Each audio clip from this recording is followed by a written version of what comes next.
Title: The Wise King and the Flattering Courtiers, a Tale of Virtue and Deception. Once upon a time, there was a king who was very good and righteous, but his minister was very troubled by one thing, and he remained troubled in his heart. The king loved his subjects very much and had opened his treasures for their service. Peace and tranquility could be seen all around the country. Everyone was living a very happy and contented life. Lions and goats were drinking from the same stream. But what troubled the minister was that the king would be very pleased to hear praises from others and would shower rewards on those who praised him. Some cunning and flattering people in his court had noticed this weakness of the king, and they often took advantage of this weakness, praising him falsely and taking rewards home. Whenever the king would come to the court and listen to people's issues, his effort was always to resolve those matters as soon as possible, so that afterwards the era of poetry and praises would start and the courtiers would stop their flattery. These praises would give the king a strange sense of happiness. Those who used to recite poems in praise of the king did not do so out of genuine loyalty to the king. Their only purpose was to obtain valuable rewards. One faithful minister expressed his concern in front of the queen one day. The queen herself was troubled by the king's behavior. She thought that if the king kept wasting his treasures on false praises like this, one day the whole treasury would be empty. She said to the minister, "In this matter, I trust you the most. You are one of the faithful companions of the king. Your intelligence has no match. I hope you will surely succeed in finding some solution." "Queen, I will try my best to find a solution to this problem. For this, I first need to find out what are the reasons due to which the king likes flattery from others. Why does he like to hear his praises? When I got married to him, he was like this too. On every occasion, he used to put precious pearls around people's necks and give them as rewards. There was a time when many cooks had to be hired to prepare feasts for the losers. I am very afraid that what will we show God? I have thought that I should meet the king's mother and ask her what is the reason behind the king's personality's weakness," the minister said. And at that moment the king's mother entered the room. She was quite old and walked with a stick. When she saw the queen and the minister, she said, "Daughter, I came to ask what should be cooked for dinner tonight, so that I can inform the royal chef. But it seems you both are discussing some important issue of the country. I'll leave, I'll come later." "Mother, we were talking about you. A very important issue has come up. We needed some information from you," the queen said. "First let me know the issue, then only I can give you information," the king's mother said. "First, you sit comfortably, then we'll tell you the details," the queen said while offering her a chair in the room. When the king's mother sat comfortably, the minister explained to her in detail about the king's fondness for flattery. When his talk was over, the king's mother took a deep breath and said with great composure, "My son's habit is due to his upbringing and his father." Upon hearing this, both the queen and the minister were taken aback. "Mother, what are you saying?" the queen exclaimed in surprise. Before queen's mother-in-law could respond, the old father of the king entered coughing. He said, "This old age has brought various illnesses upon us, but astonishingly, our understanding has improved a lot. From afar, we hear everything. We've heard all of your discussions. Our wife is absolutely right. The reason for our son's love for flattery is because of both of us." The queen had offered a chair to the king's mother. Now, when the king's father came, it was the minister's turn to offer him a seat. He picked up a chair and brought it closer, saying, "Please, take a seat." As he sat down, the queen spoke with great concern. "The way they both are squandering their wealth with both hands, we fear that the treasury will soon be empty. We have a lot of hope pinned on the minister. We are confident that he will soon find a solution." The minister stepped forward, cleared his throat, and then continued, "You are the father of the king. Both of you are saying that the blame for this deficiency lies with you. We need to know how. If we find out this, then treating the king will not be difficult." The king's father said, "It's a long story. Both of you should also sit down. you'll get tired standing." When the queen and the minister sat down, he began, "This is about the time when we were young and our coronation had just taken place, and we had become new kings. Our fathers had become old, so they placed the crown of kingship on our heads. A short while later, we married a very beautiful princess. Her complexion was so fair that even when she drank water, it would be visible through her neck." Saying this, the king's father glanced at his wife. She blushed and lowered her head in embarrassment. We have mentioned the details of her beauty because to maintain our own beauty, she was always engrossed in her makeup. We were no less. We were fond of hunting and adventure. We used to get lost in our pursuits. A short while later, God also blessed us with offspring. Our prince was extremely beautiful. We were both very happy at his birth, but neither did he leave his habits of dressing up and adorning himself all the time, nor did we leave our hunting and adventure. Our prince was raised by servants and slaves.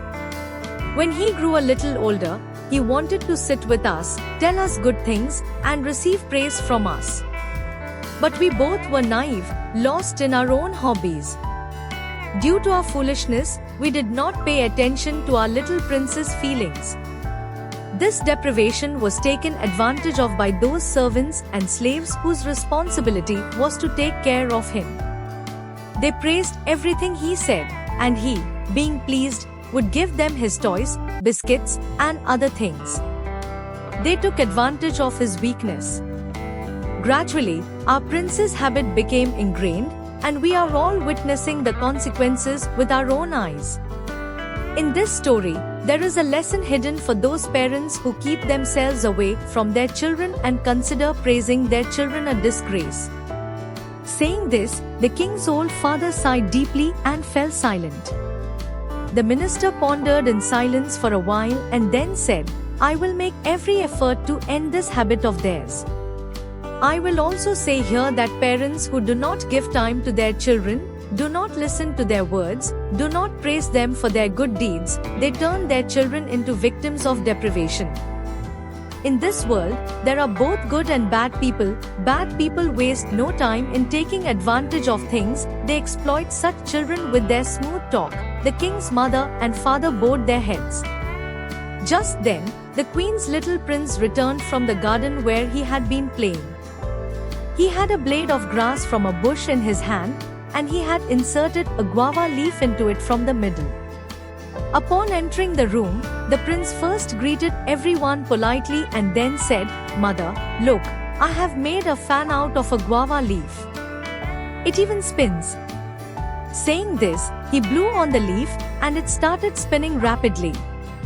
Seeing this, the queen was delighted. She stepped forward, embraced the prince with love, and said, "Our prince has made such a nice fan. Let me also play with it." The prince blew on the leaf again and said, "You are big, mother, this is for children to play with."